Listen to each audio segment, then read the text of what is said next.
This is the day that the Lord has made. Let us rejoice and be glad in it. Welcome to the Bethlehem Baptist Church, a Christ-centered multicultural church where our mission is to love God and serve people. We're delighted that you've joined us as we share this evening a word from the pastor's heart. We're blessed to have Nat Williams, the CEO of Child Promise. We look forward to a wonderful conversation. But before we do, let's have a word of prayer. Gracious and glorious God, we thank you for the blessings of life and for the opportunity, oh God, to share this conversation, one of your faithful servants. Bless us, oh God, as we continue to do the work of the kingdom. In the mighty name of Jesus Christ do we pray. Amen. Amen. Nat, I'm delighted that you've come to share in this moment of conversation and tell us about the overall work of Child Promise. Sure. Child Promise was, as you know, Pastor Quann serves as our chairperson and has done so for over a decade now. I've worked with him for the last 10 years. But Child Promise used to be called Baptist Children's Services, and they decided about 10 years ago to move out of residential services and transition into something else. And so it transitioned into primarily what you would call an endowment or a scholarship fund to support foster children. Baptist Children's Services was around for, I think, 135 years. And now has transitioned to provide these services. So the goal is we took those resources, which at that point were about $1 million, and 10 years later it's now $3 million, and took those assets and the interest that it's gaining to support now 3 programs of higher education, one at a state university, Kutztown University, second at a private university, Arcadia University, and now a third at a community college out of state in New York, Onondaga Community College in upstate New York. So we wanted to offer young people a chance to explore higher education. We also sponsor kids in trade schools and others that want to go for different kinds of licenses and certifications. So again, the goal is to support them as they go on to the next chapter of their life. Generally, the child welfare system, if involved in a young person's life, is involved in the first 20 years. And then they have 60 years all by themselves to make it work. And so we wanted to give them some resources to make those next 60 where they don't have the resources of the child welfare system to help them out. So one of the things that really is amazing, and that is, even though you indicated that I have been serving for a number of years as president, is the passion you have. Where does that come from? How have you been able to continue to serve with passion and commitment all these years? Sure. I guess some would say maybe a little selfish in the sense that I was in foster care as a young person from the age of 5 until 18. So my mom died when I was 5, and she had 12 children, and 10 of the 12 went into foster care. And so it was always something that I wanted to do, was to give back and to make a difference. I lived in an orphanage that was run by the Catholic Church, and we had St. Dominic's Home, the convent, the graveyard, and then a college. As an altar boy, I transitioned from the orphanage to the convent to pick up the sisters when they passed away, and then went to the graveyard. But no one ever told me about the college on the other side, and that always stuck with me. And so when I got older, I recognized that was going to make a world of difference in my life. And so later in life, I did get a doctorate in education, and then a couple of years ago got another doctorate in social work. Again, trying to tie all those things together. But again, for me, was being in placement, knowing how that can be a barrier. I wanted to come back and make a difference, and so that's what we try to do each and every day. And your support and the board's support has been instrumental in making that happen. Again, now going on 10 years that we've been working together. So you have a success story in terms of where you started, and it's not where you start, where you finish. Have you seen other persons who have benefited from this program move forward? Oh yeah, and there's no question, and we have them join. We have a gala each year, and they come back and share their stories. The program at Kutztown is called Providing Resources and Opportunity for Future Standouts. But these young people are standing out on day one. We don't have to wait for them to stand out. They're making it happen.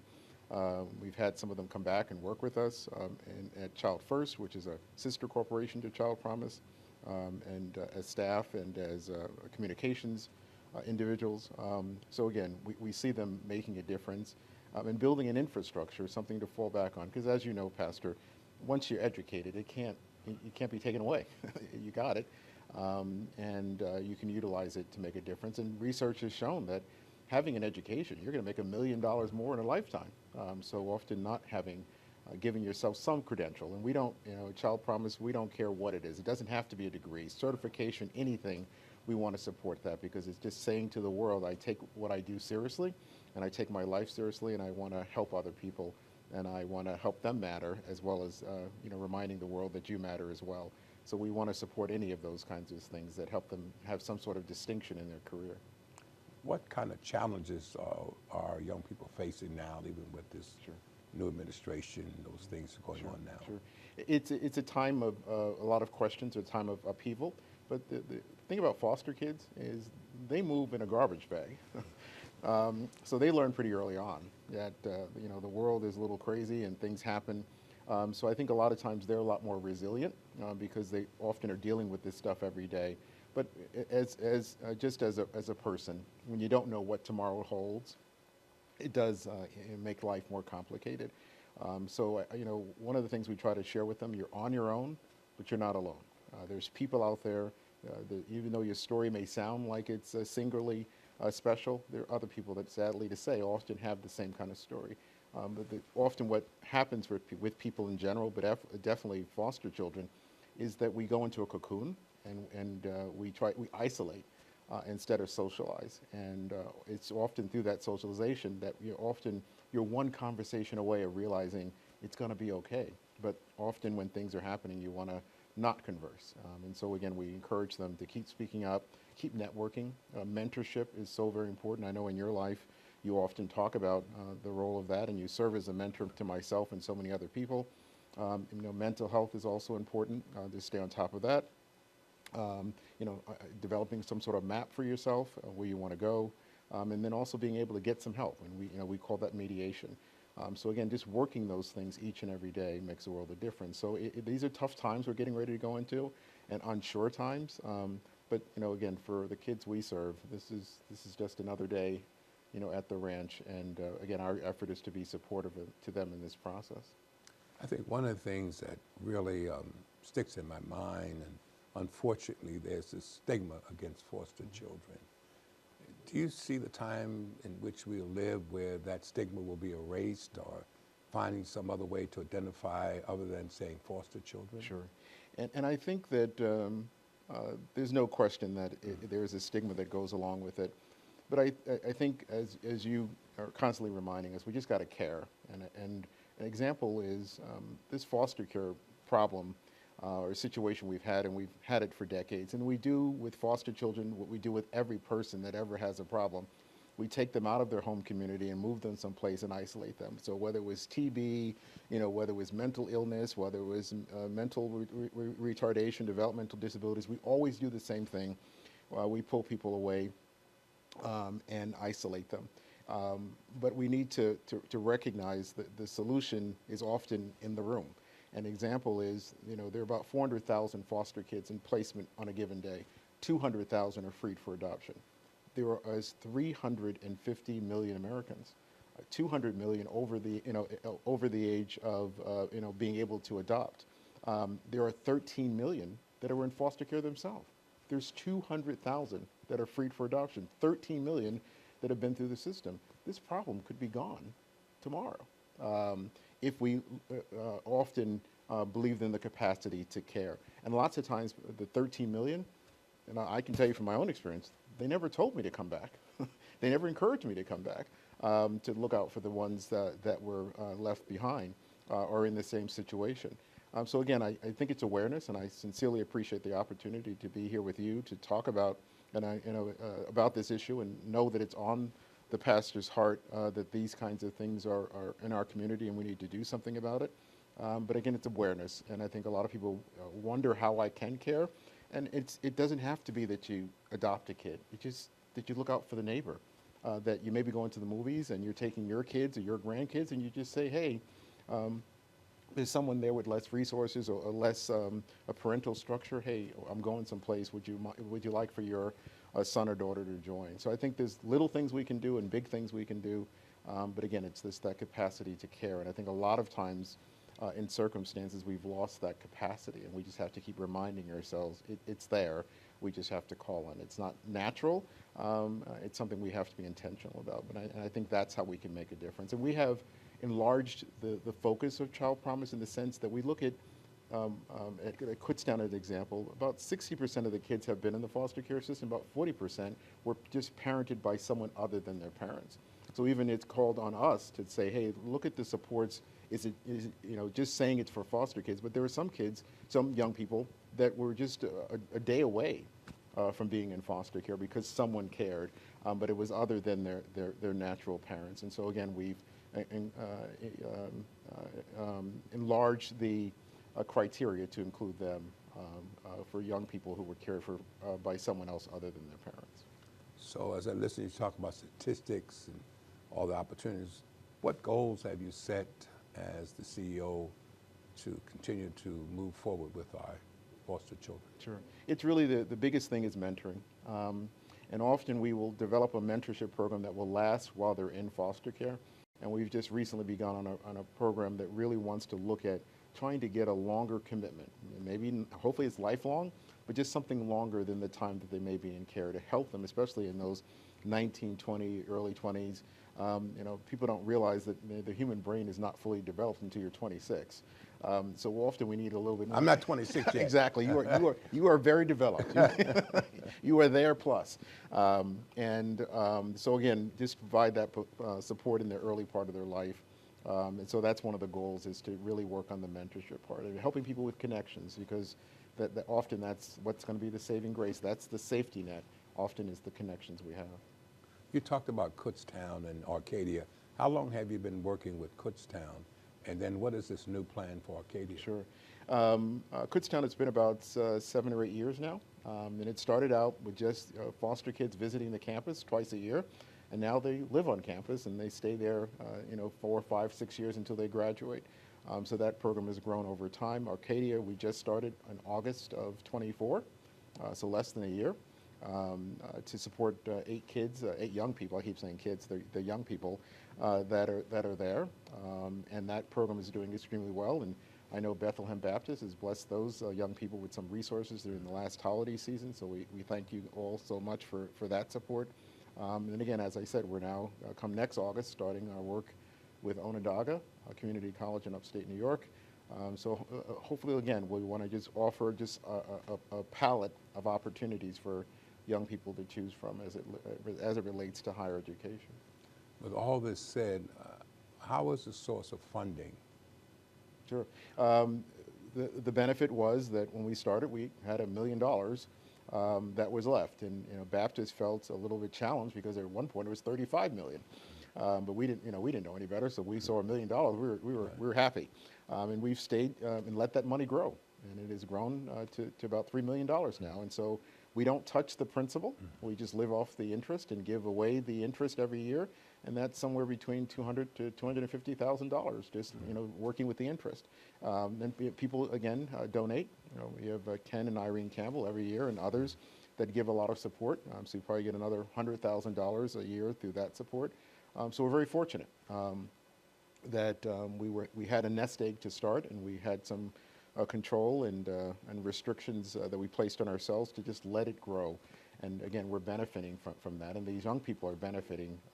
And myself and others that work for the organization collect no salary, so all the money that we raise is able to stay inside of the organization and go right back out 100%, not 90%, 80%, but every dollar goes out to a young person to support them. So I think that's another piece that makes the money stretch longer, is we're not supporting a large infrastructure. It's getting that money to the young people that need it.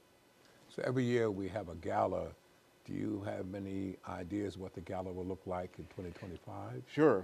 We're going to try to lean on you to see if we can get our esteemed former First Lady, Second Lady, First Lady, I'm sorry, Jill Biden, to come on back and to join us now that they're a little more local and being in Delaware.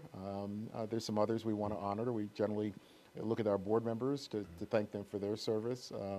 So we're beginning to work on it, and as you know, we normally get a late start, but I just had a meeting at 10 o'clock today before coming over, so we're getting started in February instead of often in August. So we want to make it, it will be on October 7th, 2025 at Arcadia at 6 p.m. So hopefully people can join us. Again, we were blessed last time with the choir here, and they did a phenomenal job. I think you converted a fair amount of people, I think, that day at Arcadia. So again, we're working on putting it together, but it's just a time to celebrate the young people. It's not so much about us, it's their accomplishments and letting them know that they're cared about and loved, and we believe in their future wholeheartedly. I'm really grateful to God for this conversation because it's in line with where we are as a church to love God and serve people, and we have over 100 children in Kenya. We support the Education Scholarship Ministry, and I want Bethlehem to know about this meaningful ministry that you've been leading and how our congregation as well as other congregations can be involved. Can you share that a Sure. moment? And I think part of the challenge is on us as well. You know, our Baptist heritage is something I think we need to do a better job in getting out and speaking to congregations about where it's called Child Promise today, but for many years it had that Baptist name in it, and this is the outgrowth of that.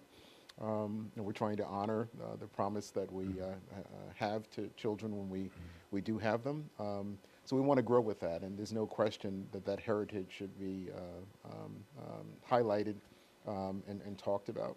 So we're working and putting plans together to do a better job with making that connection. But again, Bethlehem's connection, your commitment, again, we've been working together for 10 years, but I think you've been with the organization for probably 15, if not longer. So that commitment has been made a world of difference, and your style of leadership. I think you're only made you mad once when we were arguing over money, and that's not Pastor Quann ain't having that.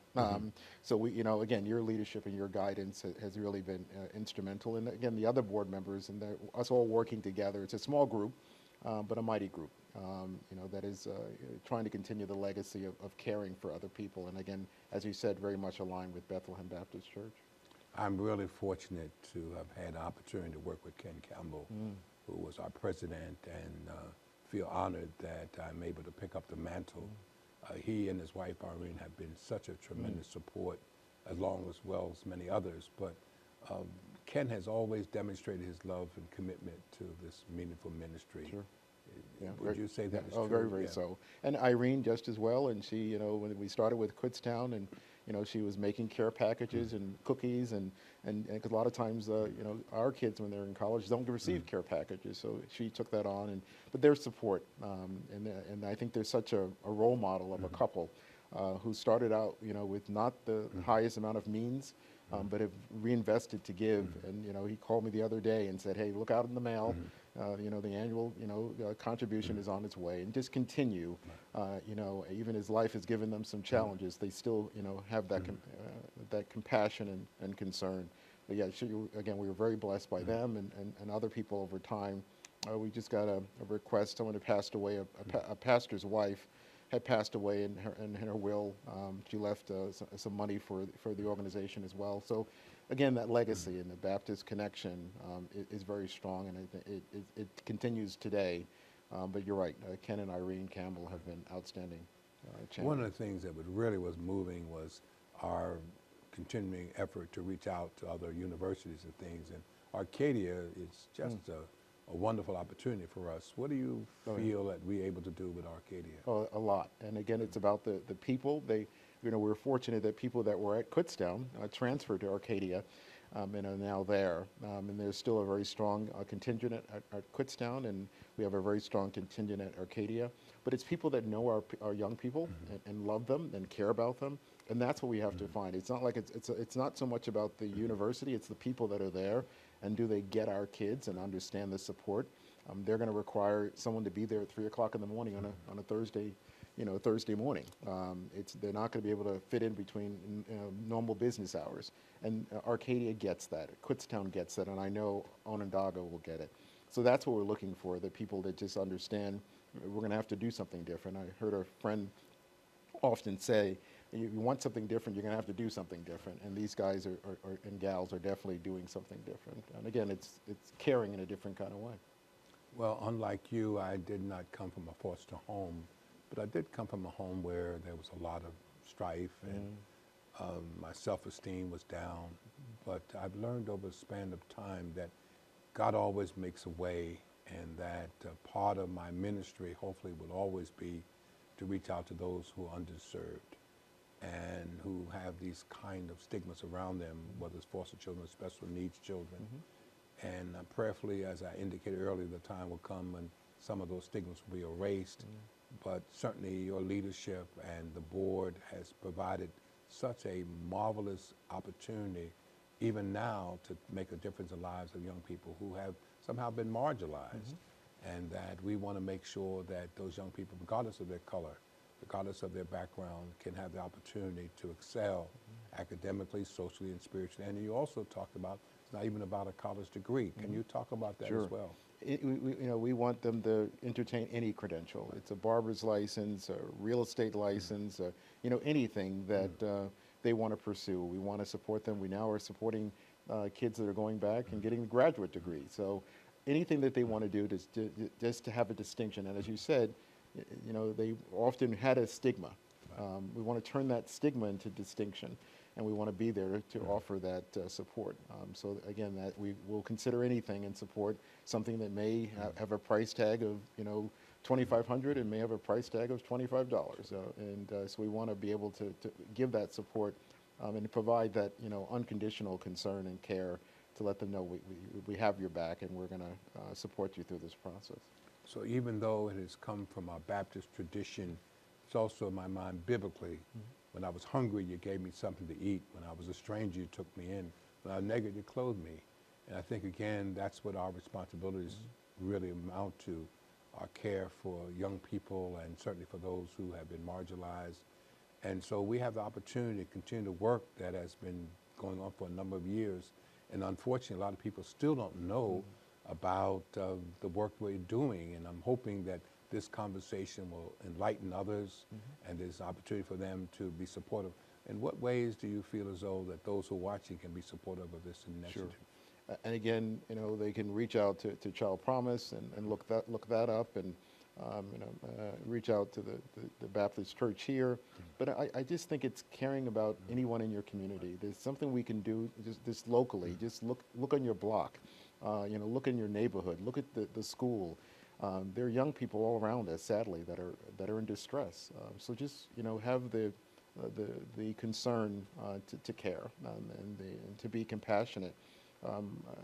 Again, there's formal ways and there's informal ways. It's just maybe when you're in church, just saying hello to a young person, and they'll be a little shocked. But just to reach out, to open up your heart, to just understand that everybody's going through something. But often, because their brain is in development, they don't have all the faculties. And so having that ability to extend your arm and your care goes a long way. So just, I think often we're scared of our own shadow.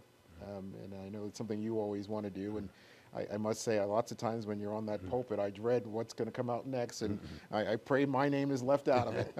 But again, I think often, I think that people are often intimidated. We've got to get comfortable. God gave us this skin and this body to do something with it, and to sit idly with it is not something I know you support. And I think it's important for us to recognize we got to show up and show out, and in whatever way we feel comfortable, and sometimes uncomfortable with it, and take it as a challenge. So again, I think just show up, and I think we're here for a reason. I know we're here for a reason, and I think often we just have to embrace that. And so again, I can't thank you enough for helping Child Promise, for helping me, and showing how it should be done with a great sense of elegance and dignity. And Lady Quann, there are a lot of people I tend to bug, but she's one lady she has respect day one. But I know she loves you and supports your mission. And again, seeing that, and that's a tremendous role model for a lot of people. So I thank you, for all that you've done, and Lady Quann for all you're doing, and your family for what they've had to sacrifice while you're doing all that. So again, I know you want to spotlight other people, but I want to just take a second to spotlight you and Lady Quann and your family for what you've sacrificed for other people as well. When you're talking about Montgomery County, how wide is your gap? We have we have a footprint that's pretty much on the eastern side of Pennsylvania. So we have programs in Child First that are in the Poconos and outside of Scranton, and then we have programs in Philadelphia. So we're pretty much running up and down for our children's group homes. And again, some of those were the former Baptist programs that we inherited. So we have about a 200-mile footprint that our programs run. But as I said earlier, Child Promise, we're at Kutztown, we're at Arcadia, and now we'll be in upstate New York as well. And we sponsor kids doing different things in different places. But a lot of our focus is in Philadelphia and the 4 surrounding counties, so greater Philadelphia area.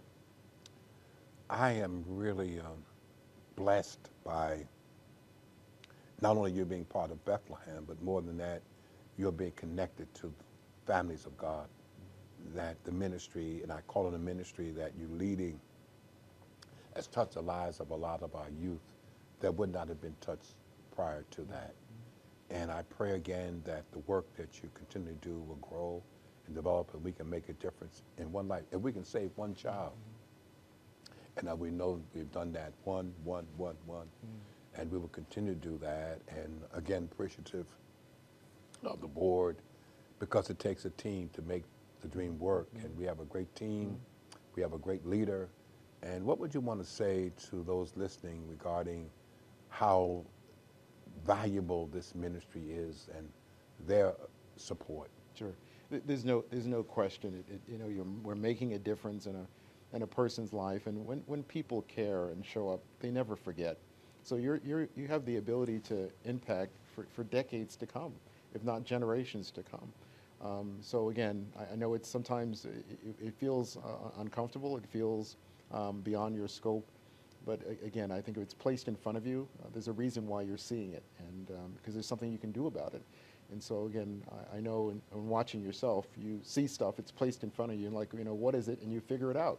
And you've passed that legacy on to us. It's there, let's do something about it. The capacity is there. We just have to garner the courage. So that's what I would encourage people to do, is just continue to be courageous in all aspects of your life. And again, have the courage to care. I think one of the things that people also need to know is that it's not just one simple race, it's broadened. So when you talk about the race issue in terms of foster children, how do you see that? Sure. I wish I would have brought the Christmas card that Arcadia gave this year, and it's the rainbow. It's every person that you can imagine. And that's the importance of understanding about foster care. It doesn't know any race. It'll affect those that have and those that don't.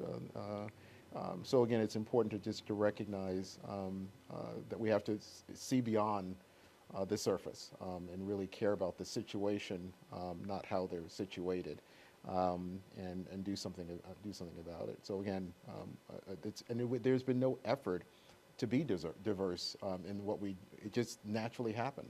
And I think that's what happens when you care. You develop a safety net for so many people, and you don't have to look at demographics. It's just naturally going to happen. You also mentioned something that I want to just pick back up on, community college outside the state. Can you just say a word about that? Again, we were looking for a place that would love our young people.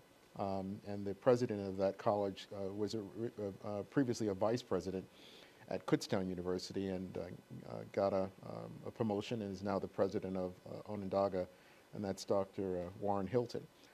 So that's what we're looking for, is people in leadership that can encourage the institution to embrace these young people. So it gives them an out-of-state option.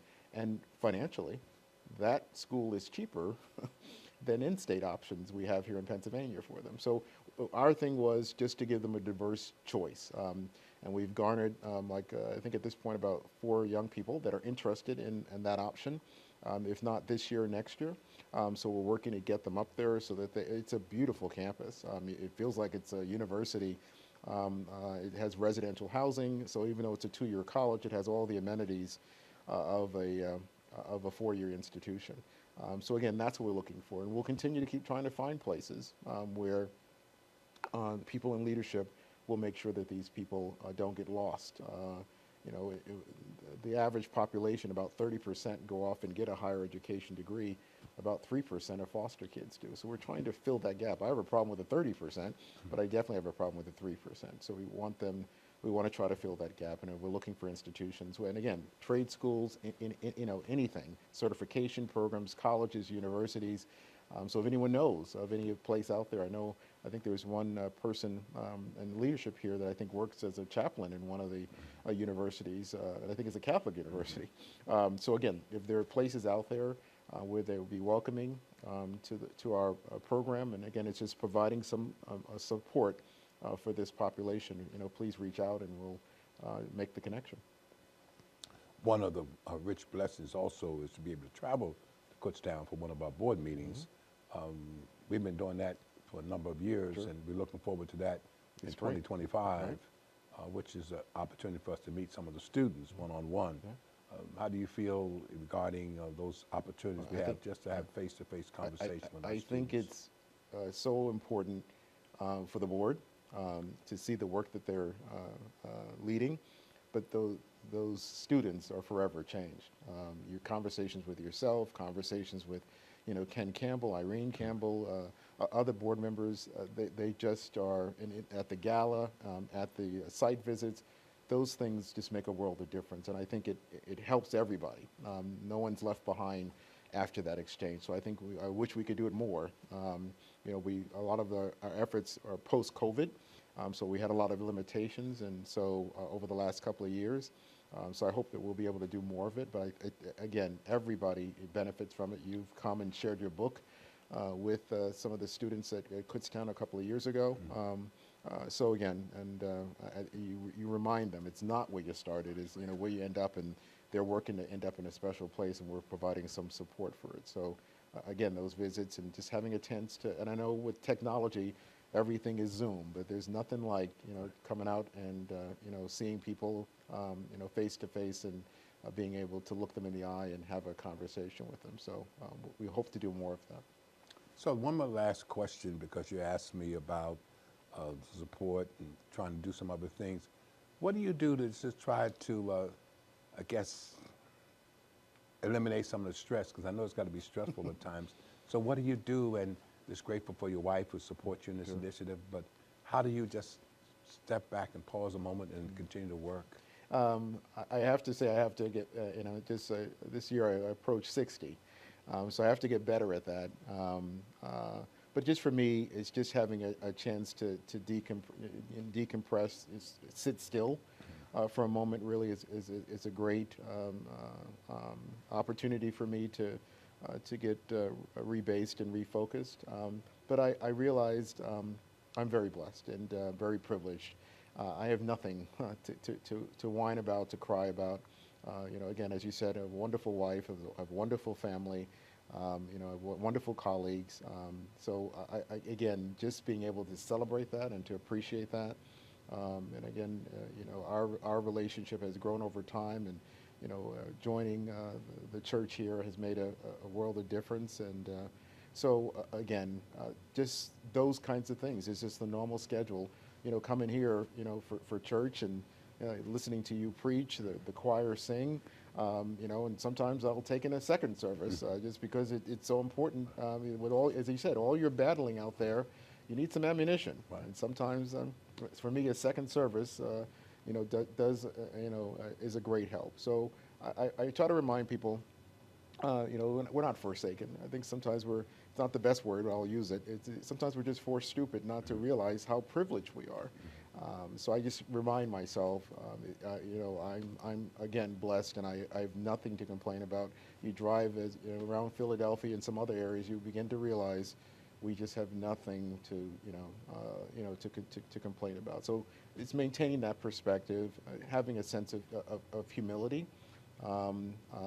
It's so important. It's very easy to get very full of yourself because you've accomplished certain things, but again, and staying close to these young people has been a world of difference. Just to remind, because I was an orphan, and you see a lot of the kids now, they have moms and dads who are still living, who are not able to care for them in the way that they need to. That's a different kind of circumstance to deal with. They're present, but they're not available. And so, again, just reminding myself of their circumstances and walking in their shoes it's a great help. But again, whatever I can do to relax, I often remind myself there's still more work to be done. But I hear your admonition as we do need to take some time for ourselves. And my wife and I are going on a cruise in April, but every time I hear lately people go on cruises, some people are not returning back from them. So I'm like, I don't know if we want to go on a cruise. But again, we take the time to celebrate, and very thankful for it.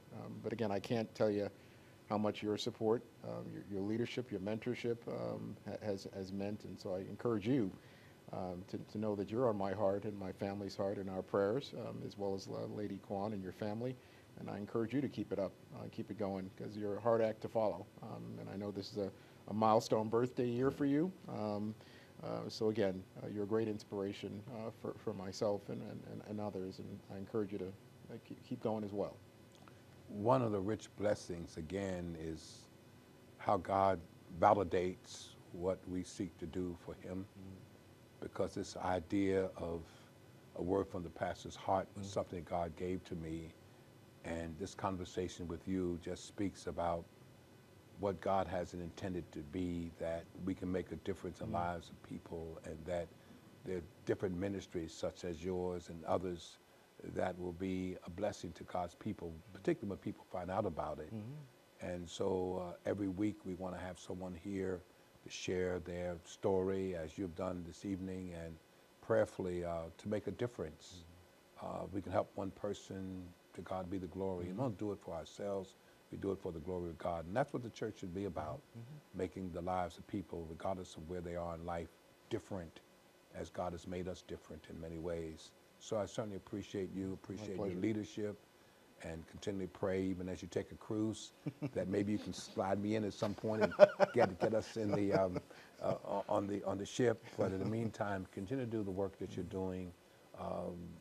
You are a blessing, and I'm just grateful to God for the opportunity to be a small part of the board and under your leadership, and I continue to pray that we will continue to grow and touch the lives of people near and far, even as we reach out to new opportunities, and prayerfully there will be new opportunities opening for us. And look forward to the gala, as well as continued work for the glory of God. So thank you so much. Thank you. Thank you this evening for joining us.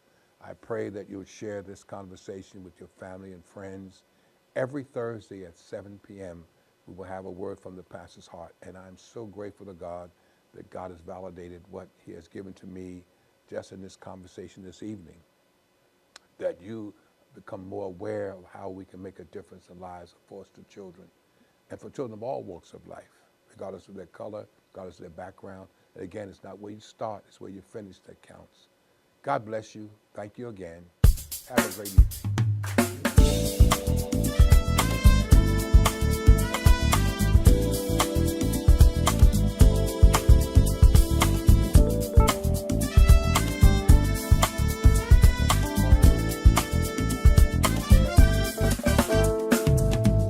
Love God and serve His people.